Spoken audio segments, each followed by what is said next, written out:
안녕하세요. 저는 착한 척하는 인간 때문에 진절머리가 났던 여자입니다. 그런 사람들은 자기 자신을 돋보이게 하기 위해 남들한테 피해를 많이 주거든요. 그런데 하필이면 제가 결혼했던 남자가 바로 그런 사람이었습니다. 지금부터 정말 지긋지긋했던 그때 일에 대해 얘기해 볼 테니 잘 들어주셨으면 좋겠습니다. 여러분, 우리나라에서 1년에 9만 쌍이 넘는 부부가 이혼하는 거 아시나요? 꽤 많은 사람들이 그렇듯 저 역시도 이혼 가정에서 자란 아이였습니다. 제가 5살 때 저희 부모님이 이혼하셔서 엄마랑 살았거든요. 그러다가 제가 초등학교 1학년쯤 됐을 때 저희 엄마가 재혼을 하셨어요. 저희 새아빠는 페인트 가게를 운영하셨는데 저한테 무척이나 잘해주셨습니다. 성현아, 이제부턴 아저씨가 우리 성현이 아빠가 되어줄 거야. 그런데 아빠라고 부르는 게 힘들면 그냥 당분간 아저씨라고 불러도 돼. 아저씨는 우리 성현이가 아저씨를 아빠로 받아줄 때까지 얼마든지 기다릴 수 있거든. 솔직히 바로 처음부터 아빠라는 말이 나오진 않더라고요. 하지만 새아빠가 저한테 너무 잘해주시니까 저도 마음을 여는데 그리 오랜 시간이 걸리지 않았어요. 저희 새아빠는 밥 먹을 때도 항상 저 먼저 챙겨주고 주말엔 꼭 절 데리고 여기저기 놀러 다니셨어요. 성현아, 우리 이번 주말에 놀이공원 놀러 갈까? 가서 바이킹도 타고 솜사탕도 사 먹자. 우와, 재밌겠다. 아빠, 저 그럼 거기 가서 헬륨 풍선도 사주시면 안 돼요? 예전부터 그거 꼭 가지고 싶었단 말이에요. 우리 성현이가 갖고 싶다고 하면 당연히 사줘야지. 그거 말고 또 가지고 싶은 거 없어? 아빠가 사줄 수 있는 건 사줄 테니까 원하는 거 있으면 뭐든지 얘기해. 그러다가 제가 초등학교 2학년 땐 엄마와 새아빠 사이에서 여동생도 태어났어요. 하지만 저희 새아빠는 본인 핏줄이 태어났는데도 저와 여동생을 절대 차별하지 않으셨습니다. 뭘 하나 사오더라도 항상 똑같이 사오시고 동생이 저한테 까불면 동생을 따끔하게 혼내셨어요. 성희 너 언니한테 그렇게 버릇없게 하면 안 된다고 했지? 언닌 엄마 아빠 다음으로 어른이니까 항상 언니 말을 잘 들어야 돼. 알았어? 그러다가 한 번은 저희 집이 완전 난리가 난 적이 있었어요. 제가 중학교 1학년 때 엄만 동생을 데리고 잠깐 마트에 나가시고 저는 시험 기간이라 주말인데도 집에서 혼자 공부를 하고 있었습니다. 그런데 공부를 하다 보니까 갑자기 너무 배가 고픈 거예요. 그래서 혼자 라면이라도 끓여 먹으려고 가스레인지에 냄비를 올렸습니다. 그리고 나서 물이 끓을 때까지 어차피 시간이 좀 걸리니까 잠깐 쉬어야겠다는 생각이 들더라고요. 그런데 그날따라 좀 피곤했는지 깜빡 잠이 들고 만 거예요. 그러다가 갑자기 목이 퀭퀭 막히는 느낌에 살짝 눈을 떴는데 다급한 아빠의 목소리가 들리더라고요. 성현아, 성현아, 정신 좀 차려봐. 깜짝 놀라서 주변을 돌아보니 집안에 시커먼 연기가 가득하더군요. 그런데 제가 무슨 일인지 제대로 파악하기도 전에 아빠가 절 들쳐업고선 현관으로 향하셨어요. 그렇게 밖으로 나갔는데 저희 집 창문에서 시커먼 연기가 나오는 게 보이더라고요. 성현아, 괜찮니? 얼른 아빠가 병원 데려다 줄게. 그러니까 조금만 참아. 알았지? 알고 보니까 제가 냄비에 물을 올리고 잠이 드는 바람에 저희 집에 불이 난 거였어요.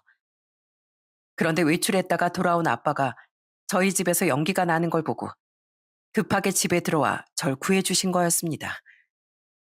연기를 좀 마셔서 기침을 하긴 했지만 딱히 다친 곳도 없었는데 아빤 제 앞에서 펑펑 울면서 절 걱정하시더라고요. 성현아, 괜찮은 거지? 정말 다친 데 아무 데도 없는 거지? 아빠, 나 진짜 괜찮아요. 근데 우리 집 어떡해요? 괜히 나 때문에 우리 집에 불이 나버렸잖아요.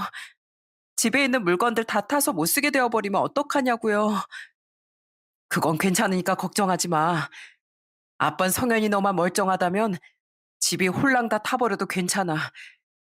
내가 아까 집에 불 나는 걸 보고 너한테 무슨 문제라도 생긴 줄 알고 얼마나 가슴이 철렁해진 줄 아니? 만약에 너한테 무슨 일이라도 생겼으면 아빤 도저히 살아갈 수 없었을 거야. 저는 그렇게 절 끌어안고 오열하신 아빠를 보고 아빠가 저를 얼마나 많이 사랑하는지 깨닫게 되었어요. 나중에 엄마도 몇 번이나 가슴을 쓸어내리며 이러시더라고요. 여보, 진짜 고마워. 당신 아니었으면 나 우리 성현이 잃었을지도 몰라. 당신은 우리 성현이 목숨을 살려준 은인이야. 내가 앞으로 당신한테 더 잘할게. 그렇게 제 작은 실수 하나로 인해 저희 집은 크게 복구 공사를 하게 되었어요. 그 바람에 몇 달 동안 할머니네 집에서 지내야 했습니다. 전 할머니 집에서도 계속 공부를 열심히 했어요. 그러자 저희 아빠가 한 번은 저한테 이렇게 물어보시더군요. 성현아, 넌 나중에 커서 뭐가 되고 싶니? 어렸을 땐 장래희망이 선생님이라고 했었잖아. 지금도 선생님이 되고 싶은 거야? 아니요. 전 선생님 말고 승무원이 될 거예요. 승무원? 승무원은 왜? 그냥 더 넓은 세상을 경험하고 다양한 사람들을 만나고 싶어서요. 그리고 작년에 우리 가족끼리 제주도 갔었잖아요. 그때 비행기에서 승무원 언니가 너무 친절해서 좋아 보이더라고요.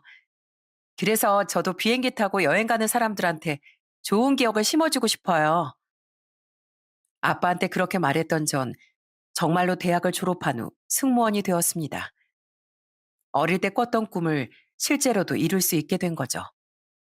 그렇게 승무원으로 일하다 보니 보람 있는 일도 많지만 힘들 때도 많았어요.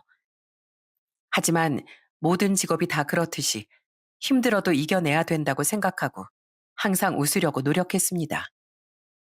그렇게 제 일에 자긍심을 가지고 열심히 일하던 중 20대 후반에 남자친구를 만나게 되었어요. 남자친구는 대기업에 다니는 사람이었는데 아버지가 사업을 하신다고 하더군요. 집안에 돈도 좀 있는 데다 명문대 출신에 외모도 잘생긴 편이었어요. 솔직히 말해서 어디 하나 부족함이 없는 사람이었죠. 하지만 역시나 사람은 완벽할 수 없는 걸까요? 한 6개월 정도 만났는데 남자친구와 대화할 때마다 이상한 점이 발견되는 거예요. 원래 제가 마트에서 물건을 살 때도 성분표를 꼼꼼히 따져보면서 사는 편이었는데 한 번은 남자친구와 같이 마트에 갔더니 남자친구가 저보고 이러는 거예요. 성현아, 뭘 그렇게 꼼꼼하게 보는 거야? 일반 사람들이 이런 거 봐도 잘 모르던데. 그러지 말고 내가 봐줄 테니까 이리 줘봐. 우리 아버지가 식품회사 운영하셔서 나도 이런 거 되게 잘 알거든. 뭐? 식품회사? 저번엔 나보고 오빠네 아버지 무역회사 운영하신다고 했잖아. 근데 식품회사 얘긴 또 뭐야? 아, 내가 그랬나? 아유, 그냥 식품회사인데 무역도 같이 한다 이거지. 뭘 그런 걸 꼬치꼬치 따지고 그래. 처음엔 그냥 대수롭지 않게 넘기려고 했는데 가면 갈수록 점점 이상한 점이 더 많이 발견됐어요. 한 번은 제가 남자친구가 다니는 회사 사원증을 구경하고 싶다고 했더니 없다면서 계속 안 보여주는 거예요. 분명히 출퇴근할 때 가지고 다닐 텐데 퇴근하고 바로 절 만나러 왔다면서 없다고 하는 게 이해가 되지 않았습니다. 게다가 한 번은 남자친구의 친구들과 같이 밥을 먹은 적이 있었는데 그 친구 중에 한 명이 제 남자친구한테 이러는 거예요. 어? 근데 여자친구분이 네 여동생이랑 좀 닮았다. 왜 네 여동생도 키 크고 얼굴도 갸름하니 예쁘잖아. 아니, 잠깐만요. 제가 오빠 여동생과 닮았다고요? 오빠, 이게 도대체 무슨 말이야? 오빠 나한텐 외동이라고 했었잖아. 근데 갑자기 여동생이라니? 아니, 그게 아니라 내 사촌 여동생 말하는 거야. 아휴, 뭘 그런 거 하나까지 예민하게 반응하고 그래. 그렇게 수상한 점이 한두 가지가 아니다 보니 도저히 그냥 넘어갈 수가 없겠더라고요. 그래서 하루는 남자친구가 다닌다고 하는 회사에 전화를 해본 적이 있었습니다. 그랬더니 세상에 그 회사에 그런 사람은 없다는 거예요. 그래서 하루는 남자친구가 집에 갈 때 몰래 따라가 봤더니 저한테 얘기했던 동네랑 아예 다른 동네로 들어가더라고요. 알고 보니까 저한테 얘기했던 것들이 전부 다 거짓말이었어요. 저는 너무 화가 나서 남자친구를 불러내 따졌습니다. 야, 너 도대체 정체가 뭐야? 대기업에 다니는 것도 아니었고 네가 지금 살고 있다는 집도 가짜지? 게다가 너 외동이 아니라 여동생도 있잖아. 너 설마 출신 대학까지 속였니? 알고 보면 너네 아빠 사업한다는 것도 다 거짓말 아니야? 너 사실대로 말해. 너 나한테 왜 그랬어? 왜 날 그렇게 속였냐고. 제가 그렇게 따지자 처음엔 아니라고 발뺌을 하더니 나중엔 더 속일 수 없다고 판단했는지 표정이 싹 변해선 저한테 이러더라고요. 그래, 다 속였다. 나도 예쁜 승무원 여자친구 만들어보고 싶어서 속였다고. 네 말대로 나 대기업 다니는 것도 아니고 우리 아빠는 그냥 평범한 회사원이셔. 그리고 명문대가 아니라 지방에 있는 2년제 대학 나왔다. 왜? 그런데 내가 그렇게 솔직하게 얘기했으면 네가 날 만나줬겠냐? 승무원들 눈 높으니까 나 같은 걸 쳐다도 안 봤을 거 아니야. 뭐라고? 그래서 승무원 한번 만나보려고 그딴 거짓말을 했다 이거야? 야, 그거 사기야 사기. 만약에 내가 너랑 계속 만나다가 결혼이라도 했으면 사기 결혼이라고. 그리고 네가 뭔가 착각하나 본데 난 네가 대기업도 아니고 명문대 출신이라서 좋아한 거 아니었어. 그냥 나한테 워낙 잘해주니까 그게 좋았을 뿐이었다고. 그런데 넌 순수한 마음으로 만났던 날 이딴 식으로 농락해? 야, 너 같은 인간은 진짜로 명문대 출신의 대기업에 잘 나가는 사업가 아들이었어도 내가 안 만났을 거야.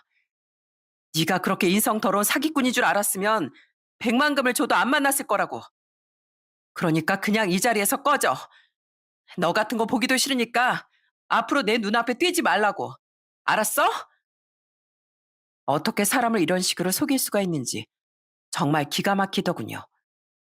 결국 전 그 자리에서 그놈을 빵 차버리고 말았습니다. 그런데 한번 그런 일을 겪어보니까 남자를 만나고 싶은 생각이 없어지더라고요. 사실 그놈을 만나기 전에 딱 한 명 더 남자를 사귀어 봤었는데 그 남자도 제대로 된 인간이 아니었거든요. 저는 그냥 저희 아빠같이 자상하고 책임감 있는 사람을 만나고 싶었는데 그런 사람을 만나는 게 쉽지 않았어요. 그래서 전 그냥 제 인생에 남자는 없다고 생각하고 가족들과만 잘 지냈습니다. 쉬는 날에 가끔씩 가족들끼리 다 같이 찜질방에 가는 게 그렇게 재밌더라고요. 엄마, 우리 구운 계란이랑 식혜 먹어요. 원래 찜질방에선 그런 걸 먹어줘야 되는 거잖아요. 그럼 당연히 먹어줘야지. 그나저나 그거 말고 또 다른 거 먹고 싶은 건 없니? 그러자 제 여동생이 손을 번쩍 들면서 이러더군요. 그럼 난 팥빙수 먹을래요. 아까 메뉴판 보니까 팥빙수도 있던데요? 그리고 우리 아빤 미숫가루 드실 거 맞죠? 우리 아빠가 또 미숫가루 엄청 좋아하시잖아요. 그렇게 쉬는 날에 가족들과 찜질방도 가고 드라이브도 하고 여기저기 다니다 보니까 너무 즐겁더라고요. 그러다가 어느덧 제 나이도 30대 중후반이 되었고 과거의 상처도 지워지게 되었어요. 그때쯤 지인의 소개로 지금 이 사연 속의 남편을 만나게 됐습니다. 저희 남편은 중견기업에 다녔는데 허세가 없고 사소한 거 하나하나 저한테 솔직하게 다 말해주는 사람이라 좋더라고요. 무엇보다도 가족들과의 사이가 너무 좋아 보였어요. 한 번은 결혼 전에 남편이 처음 보는 옷을 입고 나왔길래 새로 샀냐고 물어보니까 이러더라고요.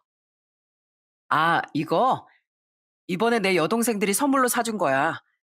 내가 지난번에 동생들 데리고 백화점 가서 옷 한 벌씩 사줬더니 얘들이 고맙다면서 내 옷을 이렇게 사왔네. 아유, 예전엔 나한테 놀아달라고 떼쓰던 꼬맹이들이었는데 언제 이렇게 다 컸나 몰라. 동생들 얘기를 하면서 밝게 웃는 모습을 보니까 이 사람이 참 가족을 소중히 생각하는 사람이구나 하는 생각이 들더라고요. 그래서 저는 이런 사람과는 행복한 가정을 꾸릴 수 있겠구나 하는 생각에 결혼을 하게 되었습니다. 그런데 저희가 결혼할 때 한 가지 문제가 있었어요. 제가 혼자 살고 있던 전셋집 계약 기간이 아직 1년 정도 남은 데다 남편이 생각보다 돈을 많이 못 모았더라고요. 물어보니까 장남이라서 그동안 집안에 돈을 보태느라 돈을 많이 모으지 못했다고 하더군요. 그래서 결혼하고 1년 동안은 원래 제가 살던 방 2개짜리 전셋집에서 잠깐 살다가 전세 계약이 끝나고 나면 신혼집을 얻어서 이사를 가기로 했습니다. 그리고 공교롭게도 신혼여행도 나중으로 미룰 수밖에 없었어요. 남편이 그때쯤 해외 출장이 너무 많고 엄청 바빴거든요. 그래서 그냥 결혼식을 올린 후 강원도로 2박 3일 놀러 갔다 오고 신혼여행은 나중에 여유가 있을 때 가는 걸로 약속을 했습니다. 그렇게 결혼식만 올리고 제가 살던 전셋집에서 결혼 생활을 시작했는데 시댁 식구들이 저한테 너무 잘해주셔서 좋더라고요. 제가 시댁에 갈 때마다 시어머니가 항상 맛있는 음식을 잔뜩 차려주시는 거예요. 어머님, 요즘에 허리도 안 좋으시다면서 힘들게 이런 걸 왜 만드셨어요? 다음번엔 그냥 저희랑 같이 외식해요. 아유, 그래도 내가 명색이 시엠인데 며느리한테 손수 집밥 정도는 해줘야지. 그래도 어머님 힘드실까 봐 그러죠. 아니면 다음엔 그냥 제가 음식을 해드릴게요. 저도 음식 꽤 잘하거든요. 저희 남편은 엄청 효자였는데 시부모님이 조금만 아프시다고 해도 바로 달려가더라고요. 병원에도 모시고 가고 식사도 직접 챙기는 그 모습이 되게 좋아 보였어요. 게다가 저희 시누이들도 저한테 되게 친근하게 다가오더라고요. 새언니, 저 궁금한 거 있는데 혹시 승무원으로 일하다가 비행기에서 연예인 본 적 있어요? 연예인들은 해외에도 자주 나가니까 언니 일하다가 봤을 수도 있잖아요. 연예인이요? 당연히 본 적 있죠. 진짜요? 우와, 완전 부럽다. 역시 우리 새언니 진짜 멋있는 것 같아요. 비행기에서 연예인같이 유명한 사람들도 다 보고, 게다가 우린 비행기도 어쩌다 한번 타는데, 언니 맨날 타잖아요.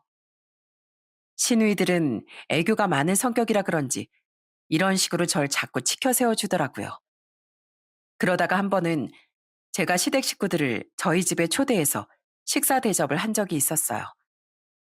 그랬더니 막내 시누이가 저한테 이러는 거예요. 이거 진짜 다 새언니가 직접 만든 거예요? 와, 새언니는 도대체 못하는 게 뭐예요? 키도 크고 얼굴도 예뻐, 외국어도 잘해. 이젠 요리까지 잘하잖아요. 나중에 나이 들어서 식당 차려도 되겠어요. 그런데 그 다음번에 시댁에 갔을 때 시누이들이 저한테 선물로 유명 카페에서 포장해온 디저트를 주는 거예요. 제가 이게 뭐냐고 물어보니까 이러더라고요.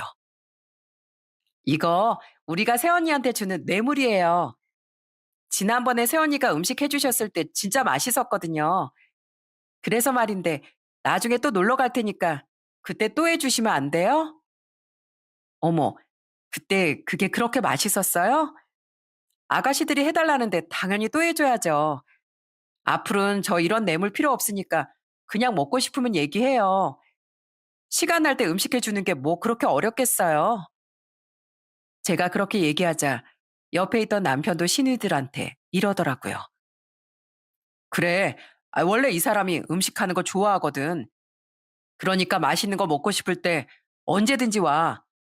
가족끼린 그런 건 부탁 안 해도 당연히 해줄 수 있는 거야. 저희 남편은 자기 가족만 챙기지 않고 저희 가족한테도 무척 잘했어요. 저희 엄마 생신 땐 자기가 직접 생신상을 차려본다고 하는 거예요. 아휴, 당신 음식도 안 해봤다면서 무슨 생신상을 차린다고 그래? 아니야. 나 그래도 미역국을 몇 번 끓여봤어. 예전에 우리 어머니 아버지 생신 때 해본 적이 있단 말이야.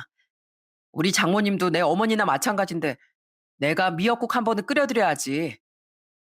결국 남편은 재료를 사다가 직접 미역국도 끓이고 소고기도 구워서 저희 엄마한테 대접을 하더라고요. 게다가 평소에 저희 부모님 입으시라고 옷을 사오기도 하고 안부 전화도 자주 하는 좋은 사람이었어요. 그런데 그렇게 결혼 생활을 하던 중 하루는 깜짝 놀랄 일이 있었습니다.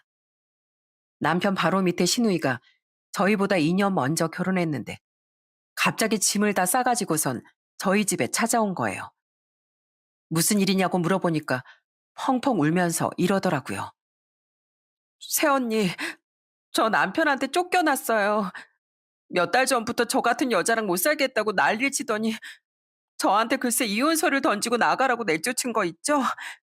저도 저한테 그렇게 함부로 하는 남자랑은 못 살겠어서 나오긴 나왔는데 갈 데가 없어요. 그래서 말인데 저 여기서 딱 한 달만 살면 안 될까요? 저 정말 말썽 안 부리고 얌전히 있을게요. 저는 펑펑 우는 시누이가 너무 안쓰러워서 당분간 저희 집에서 지내라고 했습니다. 그 후 저는 시누이가 마음을 추스릴 수 있도록 최대한 잘해줬어요. 일부러 이불도 좋은 걸로 사다가 깔아주고 시누이가 좋아하는 음식도 자주 만들어줬습니다. 아가씨, 원래 우울하고 스트레스 받을 땐 매운 음식이 최고인 거 알죠? 제가 오늘 매콤 칼칼한 떡볶이 만들어줄 테니까 이거 먹고 기분 좀 풀어봐요. 우와, 역시 우리 새언니밖에 없네요. 저 여기 오길 진짜 잘한 것 같아요. 그래도 처음 이틀간은 시누이와 지내는 게 별로 불편하지도 않고 좋았습니다. 그런데 3일 정도 지나니까 조금씩 눈에 거슬리는 게 보이기 시작하더라고요. 퇴근하고 집에 가면 집안이 항상 난장판이 되어 있고 먹은 걸 잘 치워놓지도 않더군요. 아가씨, 우리 집에서 편하게 지내는 건 좋은데 적어도 밥 먹은 건 치워주면 안 될까요? 그리고 옷도 아무데나 벗어놓지 말고 그냥 세탁기에 넣고 돌려요. 그 정도는 별로 어려운 거 아니니까 할 수 있죠? 새언니, 저 요즘에 우울해서 아무것도 하기 싫단 말이에요. 그냥 새언니가 다 해주면 안 돼요? 신우이가 그렇게 얘기하니까 옆에서 남편이 이러더군요. 그래, 여보. 안 그래도 지금 제일 힘든 건 우리 혜영일 텐데 그냥 우리가 조금 더 하는 걸로 하자. 가족끼리 그 정도는 해줄 수 있잖아. 솔직히 그때까진 신우이가 힘들어하니까 제가 이해해 보려고 했어요.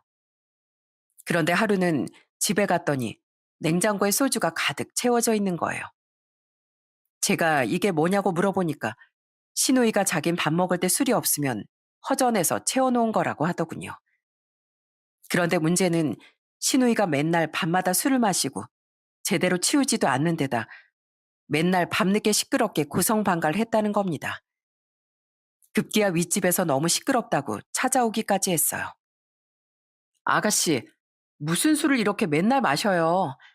그리고 마실 거면 좀 조용히 마시지. 지금 윗집에서 시끄럽다고 얼마나 난린 줄 알아요? 그런데 신우인 술을 줄일 생각은 전혀 하지 않고 오히려 맨날 술 먹고 진상을 피우기 시작했습니다. 하루는 집에 갔는데 또 술에 잔뜩 취한 신우이가 꼬부라진 혀로 이러는 거예요. 어? 새언니다.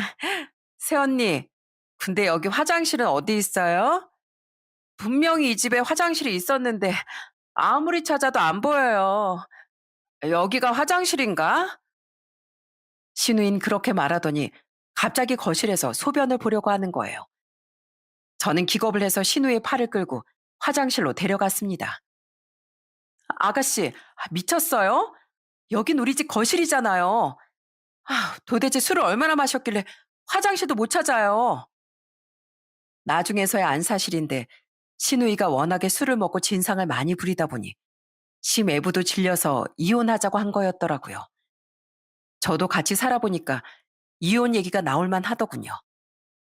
그런데 신우인 자기 옷 빨래하기 귀찮다면서 제 옷장에서 옷도 마음대로 꺼내 입고 제 화장품도 마음대로 쓰기 시작했습니다. 그러다가 한 번은 제가 아끼는 화장품을 깨뜨린 적도 있었어요. 아가씨, 왜 자꾸 내 물건을 마음대로 쓰는 거예요? 지난번에 아가씨가 내 옷 함부로 입는 바람에 실밥 다 뜯어진 거 알죠? 근데 왜 내가 아끼는 화장품까지 몰래 쓰다가 깨뜨리냐고요? 진짜. 실수로 그럴 수도 있지 왜 그래요? 새언니 원래 착한 사람 아니었어요? 난 새언니가 마음이 엄청 넓은 사람인 줄 알았는데.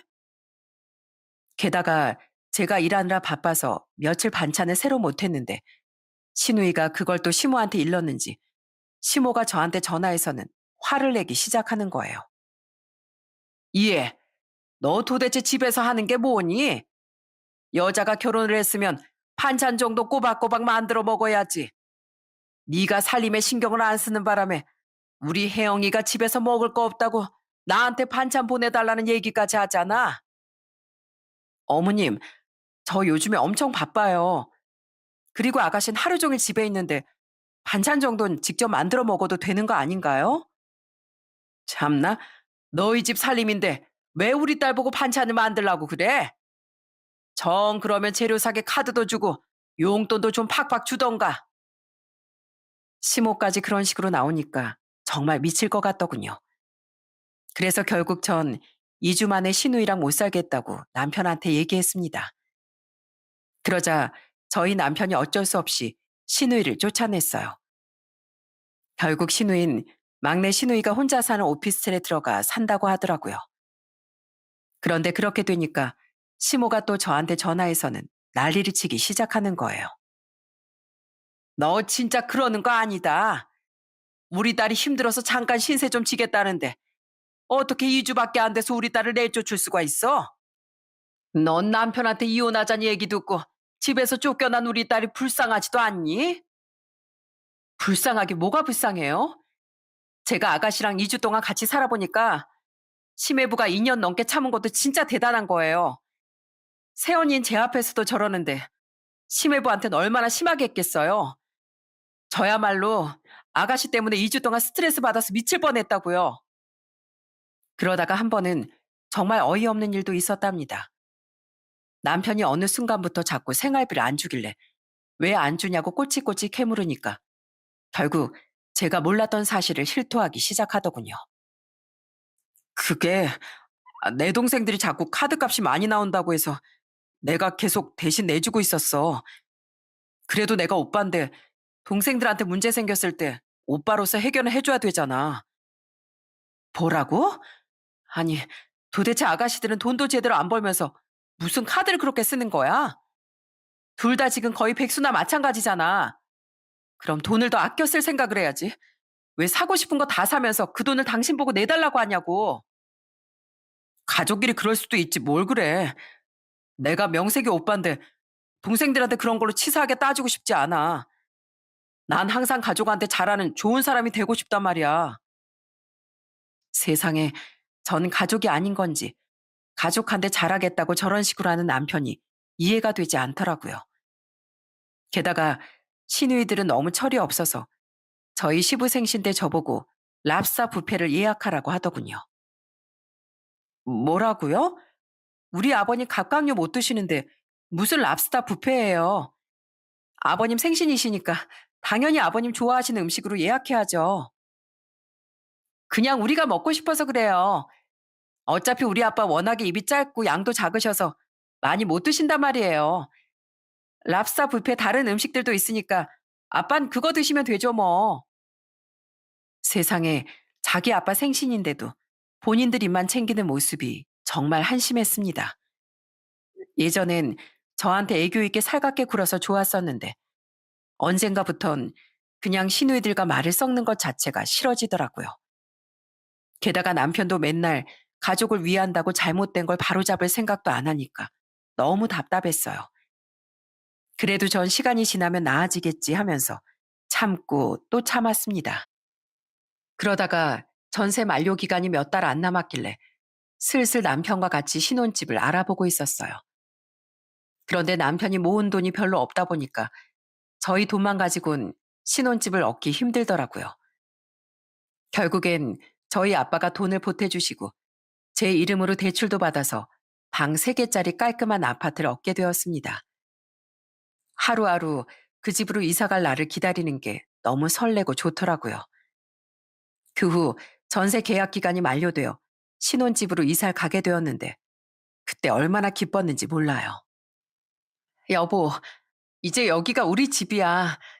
우리도 이제 우리 둘만의 제대로 된 보금자리가 생긴 거라고. 그러게. 아버님이 도와주신 덕분에 이렇게 좋은 집도 얻을 수 있게 돼서 너무 감사하네.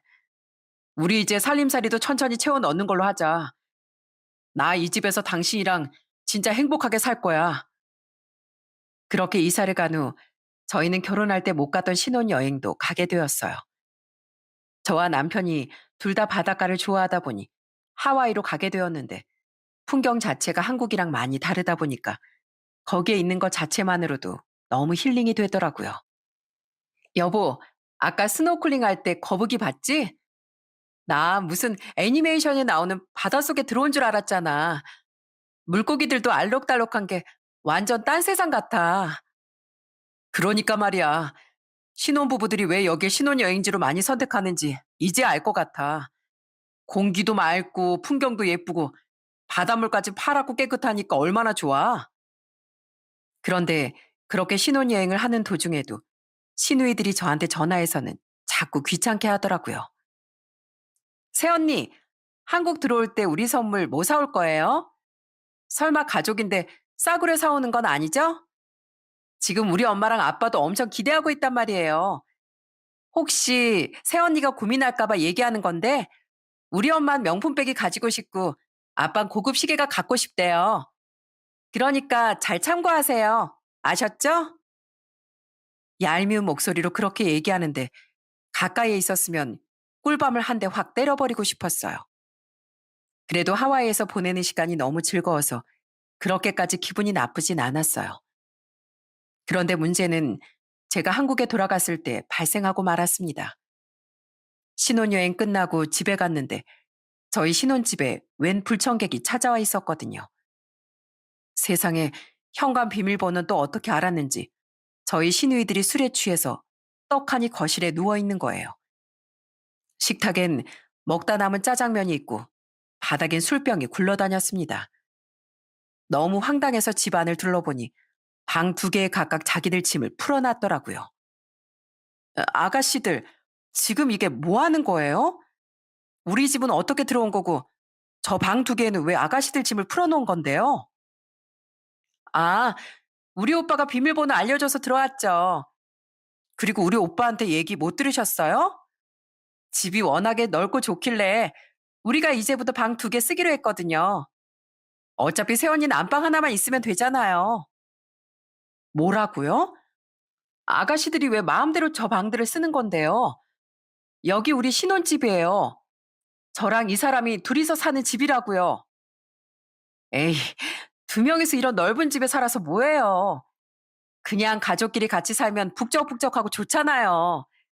그나저나 새언니, 저희 짜장면 먹은 게 벌써 배가 꺼져서 그러는데 밥 좀 차려주세요. 지난번에 새언니가 저희 초대해서 차려주셨던 거 기억나죠? 그때처럼 십처반상으로 좀 부탁할게요. 저는 뻔뻔하게 나오는 시누이들을 보고 너무 기가 막히더군요. 그래서 남편한테 도대체 이게 어떻게 된 거냐고 따졌더니 남편이 저한테 이러는 거예요. 아니, 지금 얘네가 사는 오피스텔 월세가 90만 원이나 하잖아. 내가 오빠로서 동생들이 그렇게 허공에 돈 날리고 있는 걸 볼 수가 없더라고. 어차피 우린 애도 없으니까 그냥 내 동생들 당분간 여기서 살게 해주자. 뭐라고? 당신 미쳤어? 아무리 아가씨들이 내는 월세가 아까워도 그렇지. 그런 건 나랑 상의하고 결정해야 되는 거 아니야? 어떻게 나한테 한마디 말도 없이 아가씨들한테 우리 집 비밀번호까지 알려주고 짐 싸서 들어오게 할 수가 있어? 그럼 나보고 어떡하라고. 내가 당신한테 미리 얘기했으면 당신이 화냈을 거 아니야. 나 솔직히 지난번에 당신이 우리 혜영이 집에서 내쫓았을 때도 혜영이한테 엄청 미안했단 말이야. 그리고 평생 여기서 살겠다는 게 아니라 그냥 얘네들 시집 갈 때까지만 살게 하자는 거야. 가족끼리 그 정도도 못해?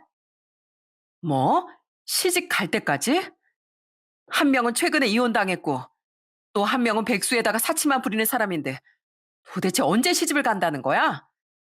당신은 당신 동생들 데려갈 남자가 이 세상에 있을 거라고 생각해? 평생 시집 못 가면 나보고 평생 아가씨들 뒷바라지 하면서 독박쓰라고? 아니, 당신은 무슨 말을 그런 식으로 해? 그냥 가족끼리 서로 돈 아낄 수 있게 돕고 살자는 거지. 나도 내 동생들 나 몰라라긴 너무 마음이 아파서 그래. 야, 네 동생들만 사람이고 난 사람도 아니야? 언제까지 네 동생들 챙긴다고 나한테 피해만 줄 건데? 나 솔직히 결혼 초기엔 당신이 가족들 잘 챙기길래 진짜 착하고 좋은 사람인 줄 알았어. 그런데 살다 보니까 당신이 착한 건 당신 가족에 한정된 거였더라. 당신은 가족들한테 좋은 사람 되고 싶다는 핑계로 나라는 사람은 안중에도 없는 거잖아. 안 그래? 나 이제 진짜 지긋지긋해서 못 살겠어. 당신 같은 사람 필요도 없으니까 그렇게 동생들이 좋으면 동생들이 남긴 이 짜장면이나 먹어. 알았어? 저는 그렇게 말하고선 시누이들이 먹다 남긴 짜장면 그릇을 들어서 남편 얼굴에 엎어버렸어요. 그러자 남편 얼굴이 아주 짜장 범벅이 되더군요. 그런데 그 와중에도 시누이들은 사태의 심각성을 모르고 웃기다면서 깔깔 웃기 시작하는 거예요. 진짜 웃겨. 오빠, 그대로 나가서 개그맨 시험 좀 봐봐. 지금 오빠 모습이면 외모만 가지고도 합격할 수 있을 정도라니까. 짜장면 면발이 주렁주렁 걸려가지고 진짜 웃겨 죽겠어.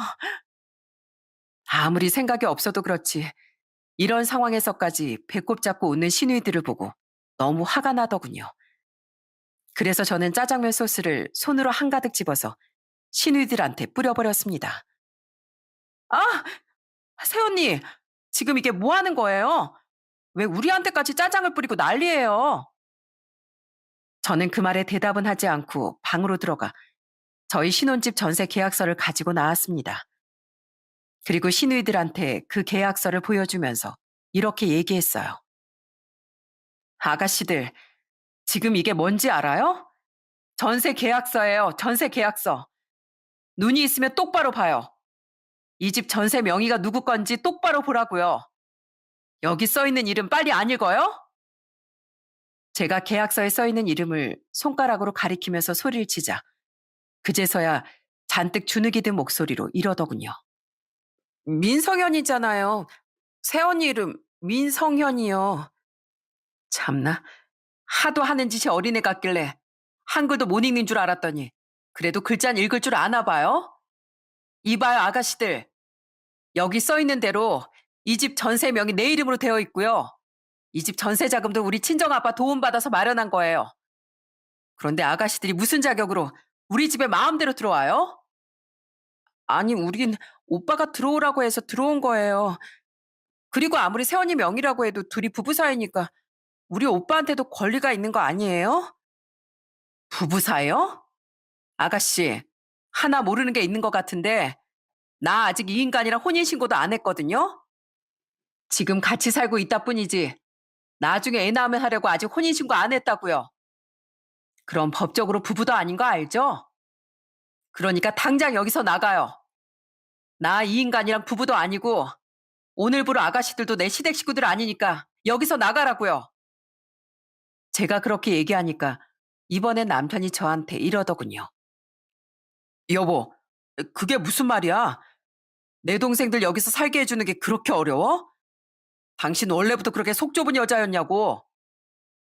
내가 속 좁은 게 아니라 네가 정신머리가 빠진 거야. 그렇게 가족들 생각하고 착한 척 할 거면 너 혼자서 해. 왜 나까지 끌어들여서 네 동생들 수발을 들게 하려고 그래? 야, 내가 방금 말한 것처럼 이제부터 너랑 나랑 부부 아니니까 그런 줄 알아. 그러니까 네가 그렇게 좋아하는 네 동생들 데리고 여기서 꺼지라고.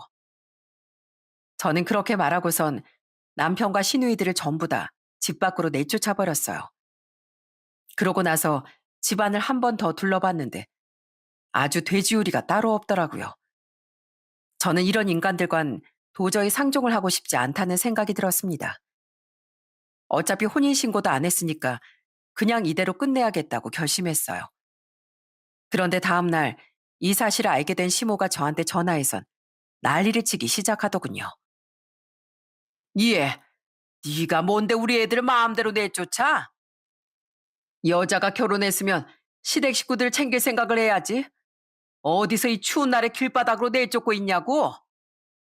저기요 아줌마, 저 이제 그쪽 집안 식구들과 아무 관계도 아니거든요. 그리고 예전부터 하고 싶었던 말인데 제발 자식들 교육 좀 잘 시키세요. 얼마나 자식 교육을 엉망으로 시키셨으면 딸들이 똑같이 일도 안 하면서 사치만 부리고 개념까지 없어요. 그러니까 아버님도 질려가지고 집에서 한마디도 안 하시죠. 뭐야? 너 지금 내 앞에서 우리 딸들 욕하는 거니? 욕하는 게 아니라 사실만 말하는 거거든요. 그리고 딸들만 문제가 아니라 아들도 문제잖아요. 지 가족들만 생각하느라 마누라는 고생을 하든 말든 신경도 안 쓰는데 어떻게 그런 아들을 결혼시킬 생각을 하셨어요? 남의 집 딸은 스트레스를 받든 말든 아무 상관없다 이거예요? 아무튼 저 이제 아줌마 며느리 아니니까 저한테 전화하지 마세요. 그렇게 소중한 자식들이나 평생 끌어안고 사시라고요. 저는 그렇게 말하고선 전화를 끊어버렸습니다. 그런데 이번엔 남편이 절 찾아와서 빌기 시작하더라고요. 여보, 내가 잘못했어. 난 그냥 내 동생들이 너무 안쓰럽기도 하고 내가 이렇게 가족을 잘 챙기면 당신이 날 좋은 사람이라고 생각해 줄 줄 알았단 말이야. 당신 예전엔 내가 가족들 잘 챙겨서 좋다며 나같이 착한 사람 없다면서 나랑 결혼하길 잘했다고 했었잖아. 그건 네 행동이 적당할 때 얘기지. 그리고 난 네가 가족을 잘 챙겨서 좋다고 한 적은 있어도 가족 챙기느라 나한테 피해 주는 걸 좋다고 한 적은 없거든. 넌 모든 일에 있어서 항상 너희 가족들 편이었잖아. 아무리 네 동생들이 나한테 막무가내로 굴고 말도 안 되는 욕을 해도 무조건 네 동생들 편만 들었던 거 기억 안 나? 게다가 모아놓은 돈도 없어서 신혼집도 우리 아빠한테 도움 받아서 얻은 주제에 네 동생들 사치하느라 쓰는 돈까지 네가 다 대줬잖아. 네가 그러고도 남편 자격이 있다고 생각해? 그건 정말 미안해. 나 다시는 안 그럴게. 그리고 내 동생들한테도 그냥 우리 집에서 딱 한 달만 지내라고 할게. 걔네들 지금 내가 우리 집으로 들어오라고 하는 바람에 원래 살던 오피스텔도 뺐단 말이야. 그렇다고 내 동생들이 우리 시골집에서 살 순 없잖아. 걔들 시골에서 사는 거 옛날부터 답답해 했었단 말이야. 답답해 하든 말든 그게 나하고 무슨 상관인데? 됐고, 다 필요 없으니까 그냥 여기서 꺼져. 네 동생들 뒤치다거리 나한테 하게 할 생각하지 말고 그렇게 안쓰러우면 네가 직접 가서 하라고. 알았어? 여보, 제발 그러지 마. 여보. 결국 저는 다시 한번 남편을 집에서 내쫓았습니다. 그런데 계속 제가 안 받아주니까 남편이 저희 친정에까지 찾아가 빌었다고 하더군요. 나중에 저희 아빠가 저한테 전화해선 이러시는 거예요. 성현아, 내가 오늘 이서방 그놈 때문에 아주 열불 터지는 줄 알았다. 너한테 그런 짓을 해놓고선 나한테 찾아와서 제발 자기를 내치지 말아달라고 비는 거 있지? 그런데 내가 아빠로서 우리 딸 힘들게 하는 놈을 어떻게 받아줄 수 있겠니? 그래서 나도 너 같은 놈 사이로 인정 못하니까 다시 우리 집에 찾아오지 말라고 엉덩이를 뻥 걷어차 버렸다. 에휴, 그런 놈인 줄 알았으면 너랑 결혼 안 시키는 건데 착한 놈인 척 연기를 하니까 그 본성을 알아볼 수 있었어야지. 결국 전 결혼한 지 1년 조금 넘어서 남편과 헤어지게 되었습니다. 사실 혼인신고도 안 했기 때문에 이혼이라고 할 수도 없었어요. 집에 있던 전 남편과 시누이들의 짐은 전부 다 시댁으로 보내버렸는데 한동안은 계속 용서해달라고 전 남편한테서 연락이 오길래 아예 전화번호를 차단해버렸어요. 그래도 아이가 생기기 전에 이런 일이 벌어져서 정말 다행이라는 생각이 들더군요. 생각해보면 전 남편은 좋은 사람인 척 연기를 하면서 자아도취에 빠져있는 인간인 것 같아요. 가족들한테 잘해주면 가족들도 좋아하고 주변 사람들도 가족을 챙기는 착한 사람이라고 칭찬하니까 거기에 빠졌던 것 같습니다. 그런데 착한 사람이 되기 위해 노력하는 것까진 좋지만 그걸 위해서 다른 사람을 희생양으로 삼으니까 그게 문제였던 거죠. 그리고 하필이면 그 희생양이 제가 되었던 거죠. 저는 그냥 저희 아빠처럼 듬직하고 다정한 남자를 만나고 싶었던 것 뿐이었는데 그게 쉬운 게 아니었나 봐요. 세상에 남자는 많지만 저희 아빠처럼 좋은 사람은 많지 않다는 걸 새삼스럽게 느끼게 되었어요. 그래서 전 저를 진정한 딸로 받아주고 저한테 행복한 가족을 선물해준 저희 아빠한테 더 잘해야겠다고 생각하고 있답니다. 요즘 들어 시간 날 때마다 저희 집에도 더 자주 가고 있어요. 어렸을 때처럼 엄마 아빠한테 꼭 붙어서 수다를 떠는 게 그렇게 좋더라고요. 엄마, 아빠, 난 그냥 앞으로 남자 같은 건 안 만나고 그냥 엄마 아빠랑 평생 살래요. 생각해보면 그런 놈이랑 신혼여행 갈 돈으로 그냥 우리 가족끼리 여행 갈 걸 그랬어요. 그래서 말인데 우리 조만간 가족끼리 해외여행이나 갈까요? 제가 다 쏠 테니까 다 같이 가서 재밌게 놀다 와요. 아유, 됐다. 됐어. 우리 딸이 못된 놈 때문에 마음고생이 심했는데 돈까지 쓰게 하면 안 되지. 아빠가 그동안 모아놓은 돈이 있으니까 아빠 돈으로 가자. 너희들 가고 싶은 나라 있으면 후보 정해서 나한테 알려줘. 어느 나라로 갈지 다 같이 투표 한번 해보자꾸나. 저는 지금 살고 있는 집의 전세 계약 기간이 끝나면 회사 근처의 작은 집으로 이사 가고 아빠가 보태주셨던 돈은 돌려드릴 계획이에요. 어차피 저 혼자 쓰기엔 집이 너무 넓어서 계속 여기에 살 필요가 없거든요. 대신 하나 좋은 점이 있다면 가끔씩 저희 가족들을 집으로 초대해 편하게 지내게 할 수 있다는 겁니다. 며칠 전에도 저희 부모님과 동생이 저희 집에 와서 하루 자고 갔어요. 언니, 그 사이 요리 실력이 또 늘었네. 언닌 일하느라 바쁜데 도대체 언제 요리 연습을 하는 거야? 이런 걸 굳이 연습해야 되나? 그냥 평상시에 직접 밥을 해 먹으니까 나도 모르게 느는 거지. 너도 이제 30대 접어들었으니까 집에서 혼자 요리도 해보고 해봐. 내가 혼자 살아보니까 꼭 결혼하지 않아도 요리는 잘하면 잘할수록 좋은 거더라고. 혼자 먹어도 대충 먹지 않고 맛있는 거 이렇게 직접 만들어 먹을 수 있잖아. 하긴, 언닌 혼자 살 때도 맛있는 거 알아서 잘 만들어 먹더라. 나도 언니처럼 뭐든지 잘하는 진짜 멋진 여자가 될 거야. 그래서 나 요즘에 롤모델이 언니잖아. 난 언니처럼만 살면 진짜 소원이 없겠어. 제 여동생은 어릴 때부터 저를 참 많이 따랐는데 지금도 절 롤모델이라고 얘기해 주니 너무 기분이 좋더라고요. 저는 제 동생한테 부끄럽지 않은 언니가 되기 위해서라도 앞으로 혼자 열심히 살 겁니다. 제 인생에 이제 남자는 없다고 생각하고 제 자신과 저희 가족들을 위해서 최선을 다해 살 겁니다. 제가 짧은 결혼 생활하면서 하나 깨달은 게 있는데요. 무슨 일을 하든 간에 남에게 피해를 주지 않는 선에서 해야 된다는 겁니다. 아무리 남들에게 좋은 사람으로 보이고 싶어도 그 과정에서 다른 사람한테 민폐를 끼친다면 그건 옳은 일이 아니라고 생각해요. 자기 자신을 포장하기 위해 다른 사람한테 똥물을 튀기는 거나 마찬가지니까요. 차라리 대놓고 나쁜 인성을 드러내는 사람이면 피하기라도 쉬운데 제 전 남편처럼 겉으로는 착한 사람인 척하는 경우엔 쉽게 구분할 수가 없어서 더 문제인 것 같습니다. 제 사연을 듣고 계시는 시청자분들께서도 주변에 그런 사람이 있다면 얼른 그 실체를 알아채시길 바라겠습니다. 괜히 속았다가 뒤통수를 맞으면 그 배신감이 더 큰 거니까요. 여러분, 그럼 전 이쯤에서 제 사연을 마치도록 할게요. 끝까지 사연 들어주셔서 정말 감사합니다.